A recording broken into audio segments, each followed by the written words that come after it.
lugar, para usar uma linguagem habermasiana, com a co-originalidade dos direitos fundamentais e dos direitos políticos. A ideia de autonomia pública e a ideia de autonomia privada.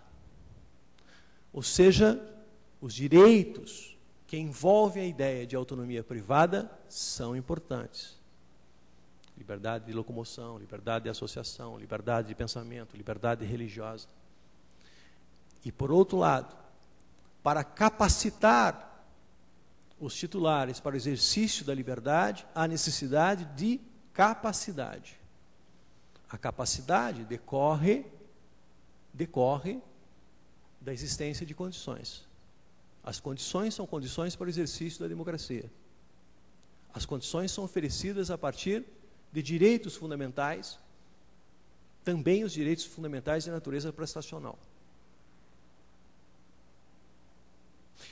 Esses direitos fundamentais permitem capacitar o indivíduo ao exercício das garantias que nós encontramos no quadro democrático. Participar com igualdade de condições do processo democrático. Ao mesmo tempo, quando trata do direito do trabalho, confere direitos aos trabalhadores, mas permite a auto-organização, que é absolutamente fundamental. A ideia, portanto, de empoderamento. Sem ela, evidentemente, que nós não temos... Esse é o primeiro meio para a defesa desses direitos. O judiciário tem um papel extraordinário, como veremos a seguir, mas esse é o primeiro meio para a defesa dos direitos. Então, nós cuidamos, em primeiro lugar, da autonomia privada e da autonomia pública. Há uma co-originalidade e não pode ser compreendido, a autonomia privada não pode ser compreendida sem autonomia pública. A segunda questão, do ponto de vista jurídico, a Constituição brasileira estabelece uma cláusula de aplicação imediata. Sim, vamos encontrar em todas as constituições, ou em grande parte das constituições do segundo pós-guerra. A Constituição brasileira segue esse modelo.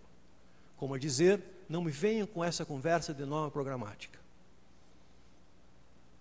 É evidente que a eficácia imediata não se confunde com a eficácia plena. Trata-se da incidência imediata. Não é? Da incidência imediata.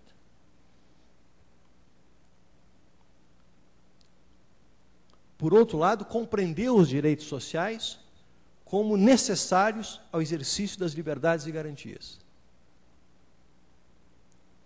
No plano dos direitos sociais de natureza prestacional, e em toda a Constituição, mas nesse caso, nós extraímos uma eficácia originária. E naquelas circunstâncias onde esses direitos só produzirão uma eficácia plena derivada em função da interpositio legislatoris, há um núcleo essencial, desde logo, preservado. Portanto, nós falaremos do mínimo existencial. O mínimo existencial que nós extraímos do princípio da dignidade da pessoa humana, da ideia de Estado democrático de direito e deste modo de arquitetura dos direitos fundamentais, significa a possibilidade de tais direitos serem reclamados, inclusive por meio do Poder Judiciário. Aqui começa o papel do Poder Judiciário na democracia. Inclusive através do Poder Judiciário, mesmo à falta de uma política pública estabelecida, mesmo à falta de uma norma regulamentadora naquilo que diz respeito ao mínimo existencial. Como todos sabemos, quando nós falamos do mandado de injunção, ou da ação de inconstitucionalidade por omissão, ou da arguição de descumprimento de preceito fundamental, eu posso estar cuidando de outra dimensão desses direitos que não aquelas cobertas pelo mínimo existencial. Para o mínimo existencial, qualquer meio processual é meio processual adequado, desde que compatível com o que diz a legislação processual. Eu posso imaginar, inclusive, a hipótese para a tutela de um mandado do mínimo existencial, de um mandado de segurança. Isso não é um absurdo, muito ao contrário. Eu posso imaginar, inclusive, um mandado de segurança impetrado, por exemplo, por um partido político, em defesa de direitos sociais transindividuais, exigindo, por exemplo, a adoção de políticas públicas e a previsão de dotações orçamentárias para a satisfação dessas políticas. A ação direta de inconstitucionalidade por omissão, a arguição de descumprimento de preceito fundamental, eu vou aforar a falta de lei, do ponto de vista normativo. O mandado de injunção só quando há reserva de lei que não possa ser superada por esses mecanismos, como foi o caso desse último mandado de injunção que foi concedido para efeito de admitir, não sei se de maneira acertada, mas que a disciplina das greves do serviço na iniciativa privada se estende às greves do serviço público enquanto não houver lei específica cuidando do assunto. Esses direitos, nós sabemos que são direitos de eficácia progressiva, mas não são programáticos.